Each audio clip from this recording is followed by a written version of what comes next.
Hello, I'm called Annet from Uganda, and I'm here to make a presentation about my research work entitled A Shift Towards Organic Fertilizer for Increased Yield and Improved Soil Health in School Farms in Uganda.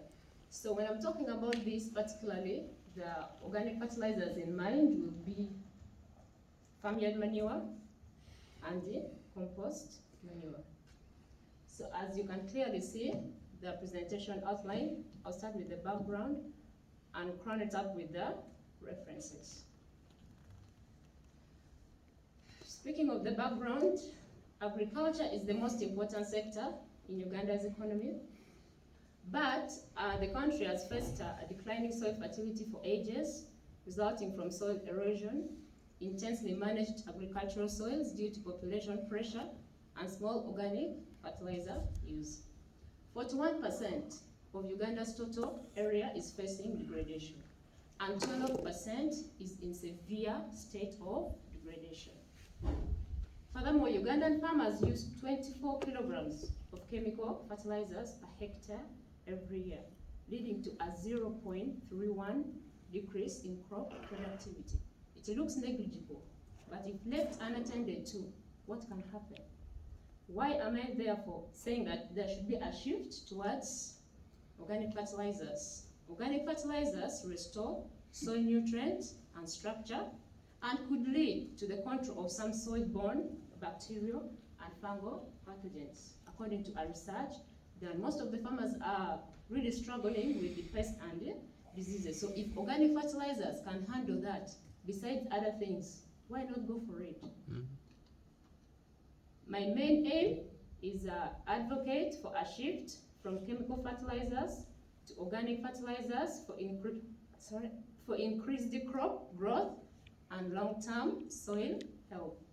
And as specific objectives, compare the efficacy between organic fertilizer and chemical fertilizers. Identify gaps in adoption of organic fertilizers and identify farmers' perception about the use of organic fertilizer. The methodology, as clearly stated, literature review and some secondary data used. Now, tackling objective number 1, the efficacy of inorganic and organic fertilizers on plant height of maize plants. This research was carried out by NARO. NARO stands for National Agricultural Research Organization. It's a big research organization in Uganda. So when they did this study, the experiment, as you can see from the results, inorganic fertilizer has really given a very good result, followed by organic fertilizer. And when you look at the control clearly shows it's a typical example of soil with depleted nutrients, a degraded soil. So why am I here saying that there should be a shift from chemical towards organic fertilizers? Yes, inorganic fertilizer has really given good results, but organic fertilizer has also given good results, and furthermore, it can do what inorganic fertilizers cannot do with time. One of the things we are looking at is the soil health. With the time, we need our soils to really be improved. What can organic fertilizers do? They improve the biodiversity in the soil structure, more organic matter in the soil, high water holding capacity, and so on and so forth. Therefore, there is need for a shift towards organic fertilizers. And then the second objective, identified gaps in adoption of organic fertilizers. This was still done by NARO. So the gaps affecting the adoption of organic fertilizers are access to extension services. In Uganda, where I come from, there are extension workers, but not every farmer in the community has that opportunity to interact with the extension workers. Therefore, that is a big gap that needs to be bridged. And then next is knowledge about organic fertilizer. Not that they do not have, they have the compost because they eat every day, they cook, so they have kitchen rejects. They have animals, those animals can provide them with cow dung, poultry droppings, fecal materials from the goats, sheep, etc. But they do not know how much valuable these things are. So they need to be taught. And then next is distance to the source of organic fertilizer. Yes, most of them have, but in Uganda, unlike maybe other countries, people move very long distances to reach their fields, to reach where they farm from. So you can imagine someone ferrying in organic fertilizer, farmyard manure or something of a sort to the field. It's really hectic. And then next is farm size and farmers' experience in organic fertilizer. Yeah, it's not that not everyone in Uganda is not using organic fertilizers. There are those farmers with the small plots who are really using them. But there are others with the very big plots, and that is becoming an issue. And then next is lack of understanding of the benefits of organic fertilizer. The rest of these ones were done by other researchers, which was still in line with the research carried out by NARO.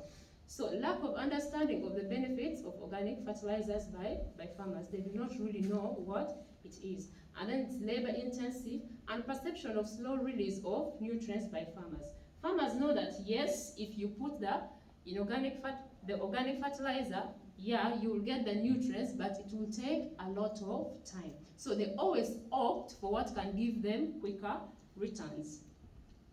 And then next is farmers' perception about the use of organic fertilizers. Many farmers consider the application of organic fertilizer is very crucial for long-term soil fertility enhancement. What does it mean? They know how good it is, but why are they not adopting it? Why are they not using it? Takes us back to the gaps in adoption. Then next is they understand the importance of organic fertilizer, but lack knowledge on its balanced application. They know that yes, it's good to use, but how much can I use? How much can I put to get good returns? They do not have that knowledge.